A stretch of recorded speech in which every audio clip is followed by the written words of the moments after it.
Pakistan women's football team की कप्तान मारिया खान ने सऊदी फुटबॉल क्लब ईस्टर्न फ्लेमिज से मुआहदा साइन कर लिया है। कौमी फुटबॉलर सऊदी अरब ने प्रोफेशनल फुटबॉल खेलने वाली पहली पाकिस्तानी खातून फुटबॉलर होंगी।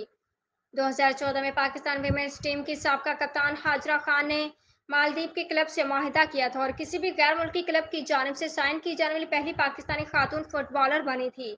सऊदी विमेंस प्रीमियर लीग के क्लब ईस्टर्न फ्लेमिज ने जुमा को इस बात का ऐलान किया कि इस सीजन के लिए पाकिस्तान विमेंस फुटबॉल टीम की कप्तान और मिडफील्डर मारिया खान को साइन कर लिया गया है।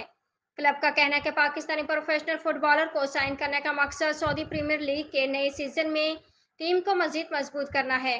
क्लब के प्लेयर्स रोस्टर के मुताबिक इसके पास कोलंबिया, अलजायर और मराकश के फुटबॉलर्स भी मौजूद हैं।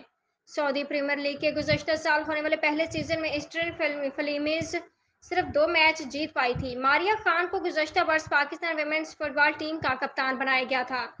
इस साल के आगाज में सऊदी अरब में होने वाले 4 मुल्की टूर्नामेंट में मेजबान टीम के खिलाफ मैच में उनके फ्री किक के गोल ने हर किसी की तवज्जो हासिल कर ली थी। वह सऊदी अरब में प्रोफेशनल लीग खेलने वाली पहली पाकिस्तानी खातून फुटबॉलर होंगी।